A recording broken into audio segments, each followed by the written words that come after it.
এখানে এই চেয়ারটির মূল্য অনলি 500 ইয়েন। দেখতে পাচ্ছেন আইফোন এক্সএস মাত্র 18,800 ইয়েন এবং আইফোন এক্সই 16,800 ইয়েন। নিকনের একটি ব্লগিং ক্যামেরা মাত্র 4,290 ইয়েন। আসসালামু আলাইকুম, আমি শরীফ আলম ফ্রম জাপান। আজকের ভিডিওতে দেখাবো জাপানের সেকেন্ড স্ট্রিট মার্কেটগুলোতে কি কি পাওয়া যায় এবং এগুলোর দাম কি রকমের। তো চলুন আজের ইন্ট্রো গল্প বাদ দিয়ে ভিডিও শুরু করা যাক। জাপানের সেকেন্ড স্ট্রিট মার্কেটগুলোতে মূলত বিদেশির থেকে বেশি জাপানিজেরই এসে থাকে। এই সেকেন্ড স্ট্রিট মার্কেটগুলোতে মূলত নিত্য প্রয়োজনীয় সব জিনিসগুলোই পাওয়া যায়।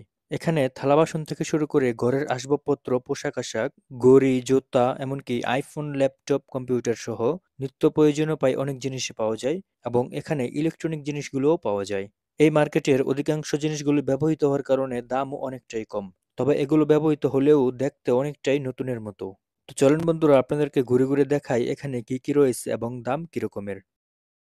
এখানে দেখতে পাচ্ছেন এই চেয়ারটির মূল্য অনলি 500 ইয়েন। নিকনের এই ক্যামেরাটির দাম মাত্র 14,000 ইয়েন। এখানে একটি ব্লগিং ক্যামেরা দেখতে পাচ্ছেন যেটা নিকনের, মাত্র 4,290 ইয়েন। তো চলুন এখন আমরা একটু আইফোন এবং আইপ্যাডের দামগুলো দেখি। এখানে থাকা বেশিরভাগ আইপ্যাডগুলোর দামই 40 থেকে 50,000 ইয়েনের ভেতরে। উপরে রয়েছে কিছু আইফোনের কালেকশন।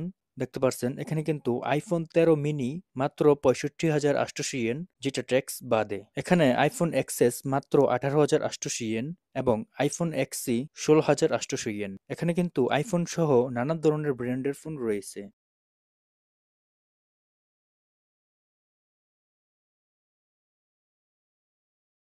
এটা হলো ঘড়ির কালেকশন। এখানে কিন্তু অনেক দামি দামি ব্র্যান্ডের ঘড়ি সহ অনেক সস্তা ঘড়িও রয়েছে।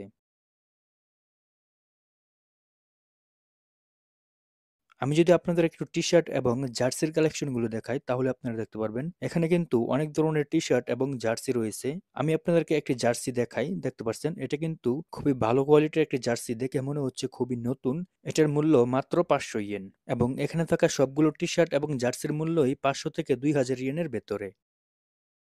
তো বন্ধুরা, এই ছিল আজকের এই ছোট্ট ভিডিওটি। আশা করি আপনার কাছে আজকের ভিডিওটি অনেক অনেক ভালো লেগেছে। যদি এই ভিডিওটি ভালো লেগে থাকে তাহলে অবশ্যই ভিডিওতে একটি লাইক করবেন এবং কমেন্ট করে আপনার মতামতটি জানিয়ে দিবেন। আর হ্যাঁ, সাবস্ক্রাইব করতে একদমই ভুলবেন না। দেখা হবে পরবর্তী কোনো নতুন ভিডিওতে। সেই পর্যন্ত সবাই ভালো থাকবেন, সুস্থ থাকবেন। আল্লাহ হাফেজ।